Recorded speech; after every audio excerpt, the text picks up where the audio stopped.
That moment, when the unexpected happens, a sudden flash of brake lights, a slick patch of road you didn't see, or a pedestrian stepping out. Yeah. Driving safety, when you really boil it down, it's all about a split-second decision. It's about your ability to execute that decision flawlessly. It's so true. I mean, we rely on muscle memory for probably 99% of our driving, but true mastery. That's about translating your intention into an immediate, confident reaction, no matter what. Right. So it's about moving beyond just knowing, what the controls are to knowing how and when to use them. Exactly. It's understanding how the whole system, the whole vehicle works together. So today, we're doing a deep dive into mastering your vehicle's controls. Our goal is to take that basic confidence that most of us have and, well, turn it into operational excellence. And we've looked at everything from the foundational driving manuals to some pretty intense engineering docs on vehicle dynamics to give you the shortcut to confident, smooth handling in all conditions. I'm talking the entire ecosystem, right? The whole thing. Yeah. Pedals, wipers, even the computerized drive modes. Everything that acts as that interface between you and the road. This knowledge is really how you cut down on driving stress and boost your safety. Okay, so let's unpack this with a scenario that I think gives everyone a little bit of anxiety. Driving a car you don't know. Oh, yeah. The rental car. The rental, no model, maybe you borrowed a friend's truck. You hop in, and it all just feels alien.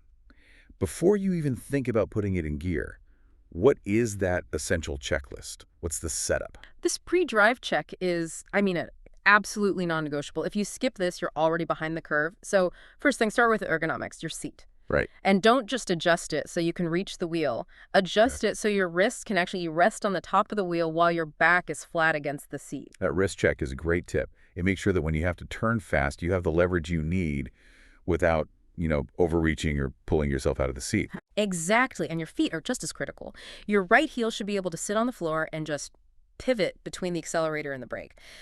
If you're stretching for that brake pedal, you're adding delay time.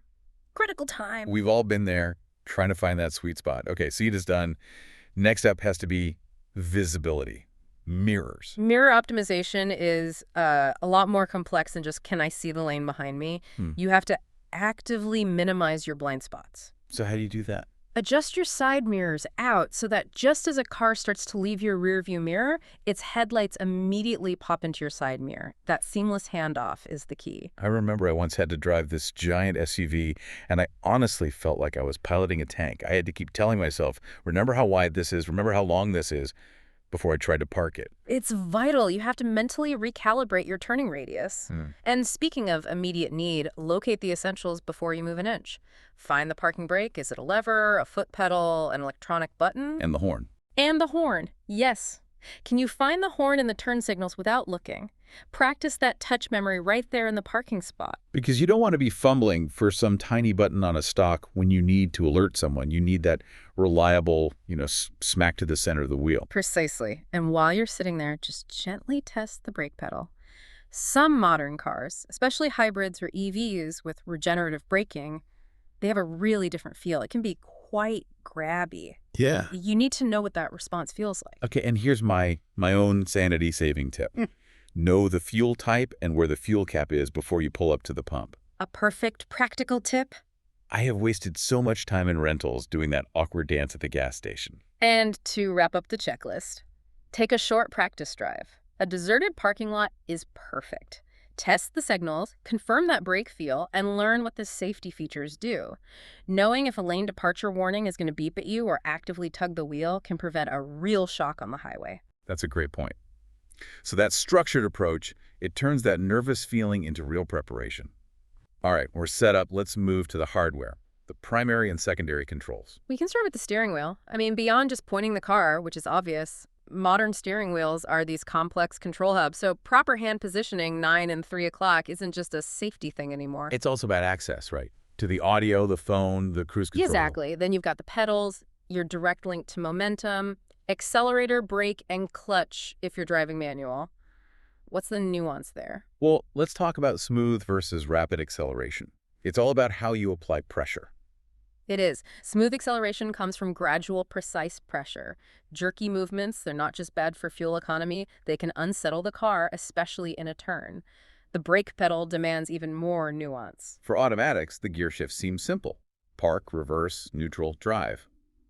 But I wonder how many people have accidentally hit reverse when they meant drive, just for a split second. That confusion is real, especially with the new electronic shifters that are just little buttons or stalks. Knowing the tactile difference is key. And for manuals, well, the clutch is the mediator. Mastering that friction point is everything for smooth gear changes. Okay, what about the secondary controls?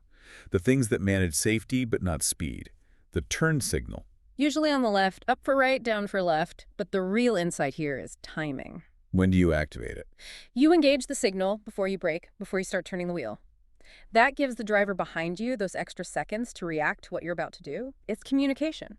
And the parking brake. We mentioned it, but it's amazing how different they are now.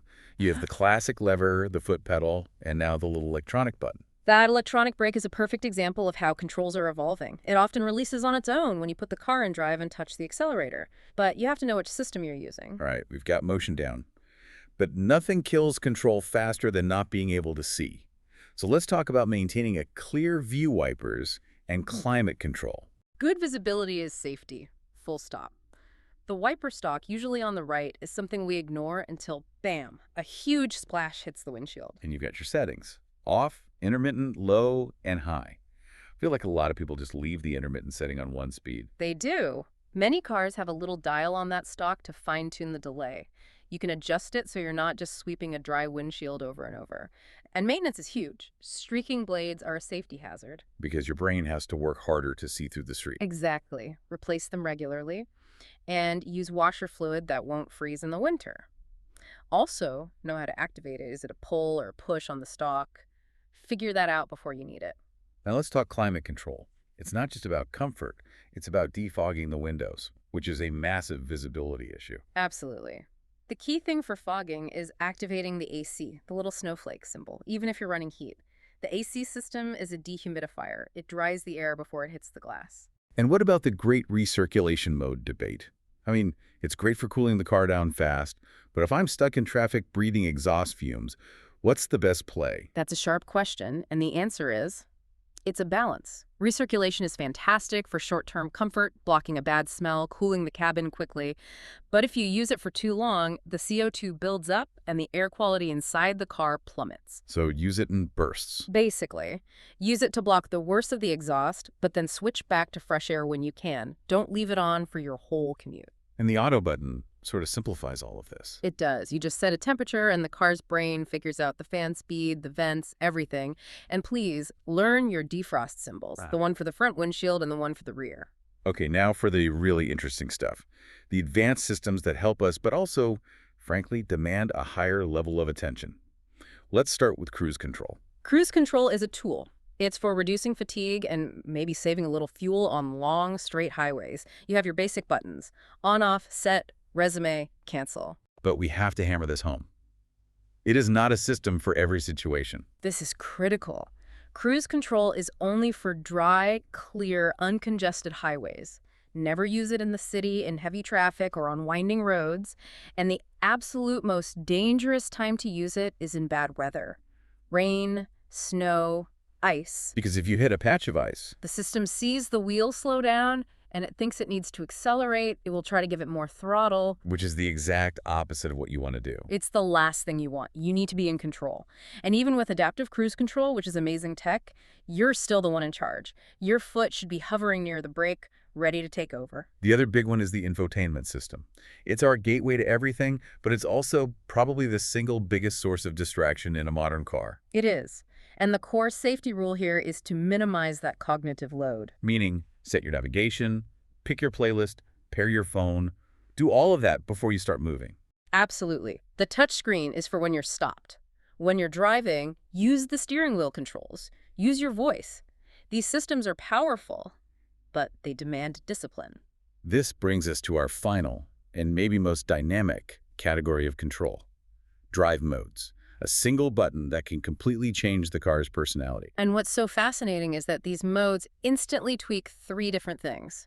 Throttle sensitivity, when the transmission shifts, and often the steering feel. Let's start with the one everyone knows. Eco mode. What's it actually doing? Eco mode is all about efficiency. It numbs the throttle, so you have to push the pedal further for the same acceleration. And the transmission shifts up really early to keep the engine RPMs low. That's why it can feel a bit sluggish. Okay, so if you need a quick response, you flick the switch over to sport mode. And it does the exact opposite. The throttle response becomes immediate, almost twitchy. The transmission holds onto gears for much longer, keeping the engine in its power band. The steering often gets heavier too for better road feel. And smack in the middle is comfort mode, the default. Pretty much. Comfort mode is the Goldilocks setting. It's all about a smooth ride. Gentle shifts, balanced throttle, light steering. It's your ideal setting for a long highway commute or a family road trip.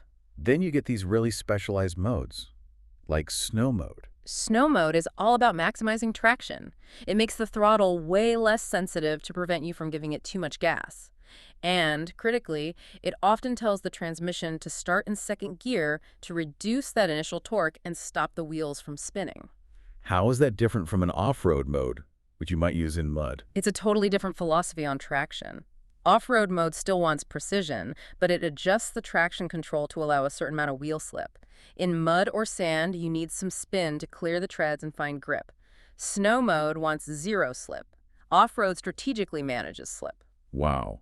So I've gone on this whole journey from just adjusting your seat to mastering these really complex drive modes. Understanding all this isn't just about making the car go. It's about reducing stress, boosting safety, and just being in sync with your vehicle. It moves you from being a passive operator to an active manager.